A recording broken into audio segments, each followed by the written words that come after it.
Hello, today we're going to read Mirabelle and the Naughty Bad Kittens. Chapter 2. Okay. Come here. Chapter 2. The following morning, I woke up bright and early. It was the day of the school trip. I bounced out of bed and hurried to get dressed in my most practical clothes, like Miss Spindlewick had told us to. But I couldn't resist putting just one of the hair clips that Isadora had sent me into my hair, the butterfly one. It wasn't very practical, but it was so pretty. I raced downstairs and gobbled up my breakfast at super quick speed.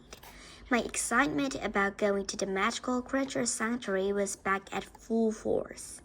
Slow down, laughed Mom as she sipped coffee from her black cauldron-shaped mug. You've given yourself a tummy ache, and you've got to wait for Wilbur before you can leave the house anyway. Mom and Dad let Wilbur and me fly to school on our own every morning as long as we stick together until we get to the edge of the forest. He had better not be late, I said.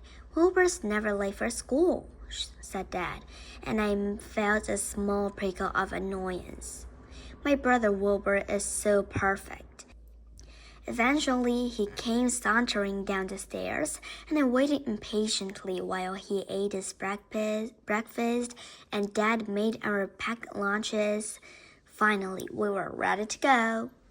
Have a lovely day, my witchlings, said Mom as she kissed us both goodbye. Stay out of mischief, Mirabelle, said Dad. Sorry. When I arrived at school, I saw my classmates standing in a huddle on the playground tarmac. Miss Spindlewick was there, taking names on a clipboard. I almost fell off my broomstick when I saw her. She didn't look like Miss Spindlewick at all. She was wearing a pair of khaki trousers with lots of pockets on them, and she had a large rucksack on her back. We need to be prepared for every eventuality, I heard her saying, and as I landed on the ground and immediately gravitated towards Carlotta. Oh no, Mirabelle, said Miss Spindlewick when she saw me. You need to find your partner. I glanced ruefully at my best friend and then looked around for Lavinia instead. She was standing at the edge of the group with her arms crossed. Her hair was up in a very neat ponytail, and her clothes didn't have a single crease in them. Oh, hi, Lavinia, I said, sidling up to her. Lavinia looked at me, hotly. Mirabelle, she said. I found my excitement levels drop slightly. Miss Spindlewick started to hand out a clipboard and a camera to each pair of witches. I better take care of those, said Lavinia, shooting her hand out to grab the clipboard and camera as soon as Miss Spindlewick handed them to us. She slid them into her backpack before I could get a proper look at them. You must all be very careful with the cameras, ordered Miss Spindlewick. They are school property. You may use them to take photos of the animals, and the clipboards are for taking notes.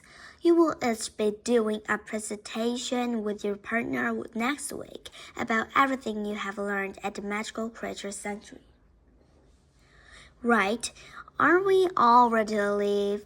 Yes, Miss Spindlewick, chorused the class. Good, said Miss Spindlewick. Get on your broomsticks, Dad, witches. We will fly in neat crocodile formation. Miss Spindlewick gave me a pointed look. And you must all stay in your pairs, she said. I signed as we all rose into the air, following Miss Spindlewick. I could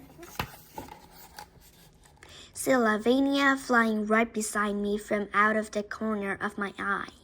She had her nose pointed in the air, and she looked very smug, sitting there on her polished, shiny broomstick. with not a twig out of place. You know, Mirabelle, she said after we had been flying for a while, that hair clip you're wearing looks a bit out of place today. You're meant to be wearing practical clothes, not spangly and sparkly accessories. I felt my annoyance rise. I don't see why it matters to you, I said. We are supposed to be in fully practical clothing. You never follow the rules. I rolled my eyes. It will hardly get in the way of anything, I said. And it was a present from my cousin. I want to wear it. Lavinia didn't reply for a few moments. Well, she said finally, just remember, Mirabelle, that representatives of Miss Bendelwick's witch school for girls. It's important that we behave impeccably at the magical creature sanctuary today. I don't want you getting me into trouble. I doubt I'll have a chance to, I said through gritted teeth. From a few rows back, I could hear the sounds of Carlotta laughing with Hazel, and I felt a wistful pang. Thankfully, Lavinia didn't say anything else for the rest of the journey.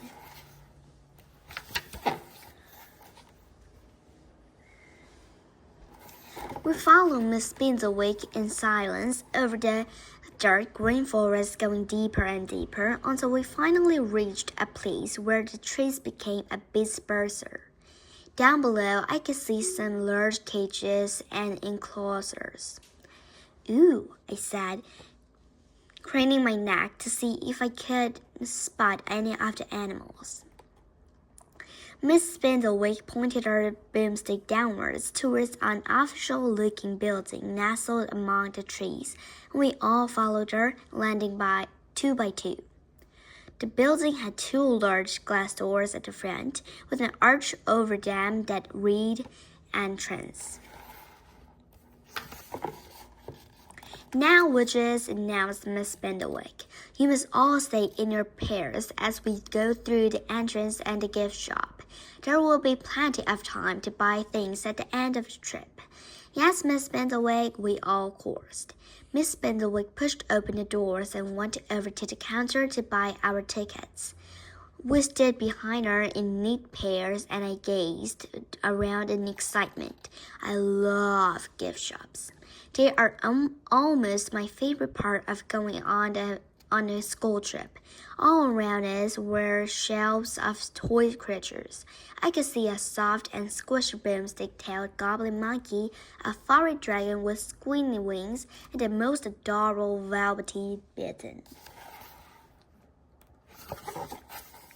I wanted one of those for myself very badly, but I had promised myself I would buy Isadora a present at the gift shop, and I knew she would really love one too. Would I be able to afford two? I needed to know. Miss Spindlewick was busy talking to a wizard with a long beard behind the counter.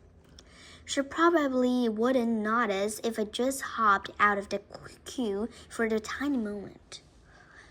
I lifted my foot, preparing to skitter over to the shelf, while Miss Spindlewick's back was turned when I felt someone grab hold of my arm. Where are you going? Hissed Lavinia. Miss Spindlewick told us to stay in line. I just wanted to, I began. Already breaking rules, said Lavinia.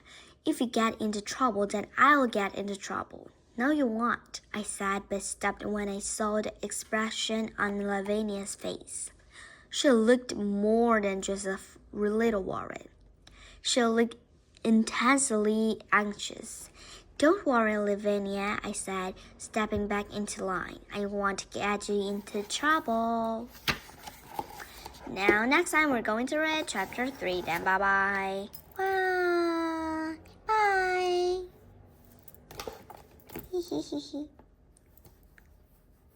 Bye.